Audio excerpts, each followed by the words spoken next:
ਬਿਸਮਿਲ੍ਲਾਹਿਰਰਹਿਮਾਨਿਰਰਹੀਮ। ਅੱਜ ਅਸੀਂ ਬਣਾਉਣ ਲੱਗੇ ਹਾਂ ਪੀਜ਼ਾ, ਦੇਸੀ ਪੀਜ਼ਾ, ਪਿਓਰ ਪੰਜਾਬੀਆਂ ਦੇ ਘਰਾਂ 'ਚ ਬਣਨ ਵਾਲਾ ਦੇਸੀ ਆਲੂਆਂ ਨਾਲ ਭਰਿਆ ਵਿੱਚੋਂ ਪੀਜ਼ਾ। ਆਲੂ ਵਾਲੇ ਪਰਾਠੇ ਲੱਗੇ ਅਸੀਂ ਬਣਾਉਣ, ਬਹੁਤ ਹੀ ਮਜ਼ੇਦਾਰ ਅਤੇ ਲਜ਼ੀਜ਼, ਹਰ ਘਰ 'ਚ ਸਰਦੀਆਂ 'ਚ ਬਣਨ ਵਾਲੀ ਡਿਸ਼। ਆਲੂ ਵਾਲੇ ਪਰਾਠੇ ਕਹਿ ਲਓ, ਆਲੂ ਵਾਲਾ ਪੀਜ਼ਾ ਕਹਿ ਲਓ।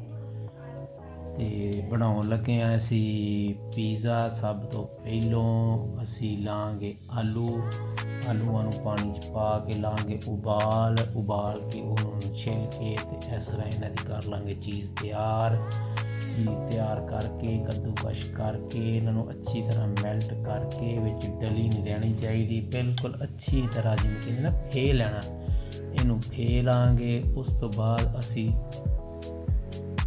ਇਸ ਤਰੀਕੇ ਨਾਲ ਇਹਨੂੰ ਬਿਲਕੁਲ ਸਾਰੇ ਆਲੂਆਂ ਨੂੰ ਕਰ ਲਾਂਗੇ। ਉਸ ਤੋਂ ਬਾਅਦ ਪਾਵਾਂਗੇ ਬੰਦ ਗੋਭੀ, ਥੋੜ੍ਹੀ ਜਿਹੀ ਕੱਟੀ ਹੋਈ। ਬੰਦ ਗੋਭੀ ਤੋਂ ਬਾਅਦ ਅਸੀਂ ਪਾਵਾਂਗੇ ਜੀ ਨਮਕ, ਮਿਰਚ, ਕਾਲੀ ਮਿਰਚ ਅਤੇ ਨਮਕ, ਅੱਧਾ ਟੇਬਲ ਸਪੂਨ ਲਾਲ ਮਿਰਚ, 1 ਟੇਬਲ ਸਪੂਨ ਧਨੀਆ, ਅੱਧਾ ਟੇਬਲ ਸਪੂਨ ਕਾਲੀ ਮਿਰਚ, ਅੱਧਾ ਟੇਬਲ ਸਪੂਨ ਹਲਦੀ ਅਤੇ ਸੁੱਕਾ ਧਨੀਆ ਅੱਧਾ ਟੇਬਲ ਸਪੂਨ ਅਤੇ ਹਰਾ ਧਨੀਆ ਉੱਤੇ ਪਾ ਕੇ ਇਹਨੂੰ ਖਿਲਾਵਾਂਗੇ ਚੰਗੀ ਤਰ੍ਹਾਂ ਮਿਕਸ ਕਰਕੇ। ਸਾਡਾ ਜਨਾਬ ਜੀ ਪੀਜ਼ੇ ਦਾ ਜਿਹੜਾ ਮਾਲ ਹੋ ਜਾਏਗਾ ਤਿਆਰ। ਆਲੂ ਸਾਡੇ ਹੋ ਜਾਣਗੇ ਰੈਡੀ। ਇਹਨਾਂ ਨੂੰ ਚੰਗੀ ਤਰ੍ਹਾਂ ਹੱਥ ਨਾਲ ਅਸੀਂ ਮਿਕਸ ਕਰ ਲਓ। ਹੱਥ ਨਾਲ ਮਿਕਸ ਕਰੋਗੇ ਅੱਲਾਹ ਤਾਲਾ ਬਰਕਤ ਪਾਏਗਾ।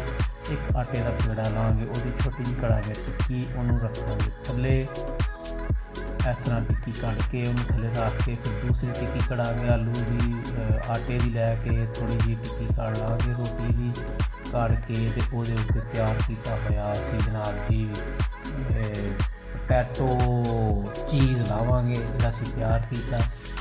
ਆਲੂ ਲਾ ਕੇ ਉਹਦੇ ਵਿੱਚ ਦੂਸਰੀ ਟਿੱਕੀ ਉਹਦੇ ਉੱਪਰ ਇਸੇ ਤਰ੍ਹਾਂ ਰੱਖ ਕੇ ਉਹਨੂੰ ਸਾਰਾ ਤੋਂ ਅੱਛੀ ਤਰ੍ਹਾਂ ਕੁੱਟ ਕੇ ਬੰਦ ਕਰਕੇ ਅੱਛੀ ਤਰ੍ਹਾਂ, ਤਾਂ ਕਿ ਸਾਡੇ ਆਲੂ ਜਿਹੜੇ ਉਹ ਬਾਹਰ ਨਾ ਨਿਕਲਣ, ਅੱਛੀ ਤਰ੍ਹਾਂ ਕਰਕੇ ਅਤੇ ਅਸੀਂ ਉਹਨੂੰ ਫੇਰ ਲਾਂਗੇ ਜਨਾਬ ਘੜ ਕੇ, ਇਸ ਤਰ੍ਹਾਂ ਘੜ ਕੇ ਥੋੜ੍ਹਾ ਜਿਹਾ ਰੋਟੀ ਨੂੰ ਕਰ ਲਾਂਗੇ ਵੱਡਾ ਕਰਕੇ, ਤਵਾ ਰੱਖ ਕੇ ਉੱਤੇ ਚੁੱਲ੍ਹੇ 'ਤੇ, ਅਤੇ ਤਵੇ ਦੇ ਉੱਤੇ ਮੁੜ ਕੇ ਫਿਰ ਅਸੀਂ ਜਨਾਬ ਜੀ ਕਰ ਲਾਂਗੇ ਇਹਨੂੰ ਰੋਟੀ ਨੂੰ ਲਾਂਗੇ ਪਕਾਉਣਾ। ਰੋਟੀ ਚੁੱਲ੍ਹੇ ਦੇ ਉੱਪਰ ਆ ਜਾਏਗੀ। ਚੁੱਲ੍ਹੇ ਦੇ ਉੱਪਰ ਆ ਕੇ ਇਹਨੂੰ ਹਲਕੀ ਜਿਹੀ ਅੱਗ ਦੇ ਉੱਤੇ ਤੇਲ ਲਗਾ ਕੇ ਤੁਸੀਂ ਆਹਿਸਤਾ ਪਕਾਓ,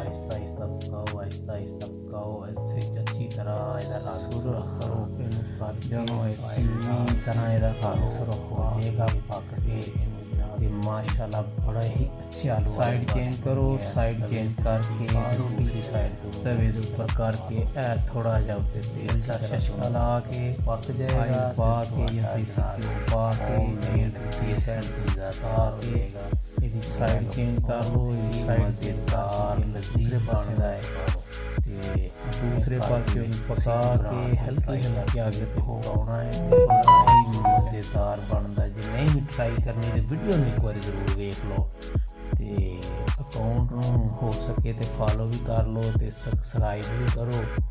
ਅਤੇ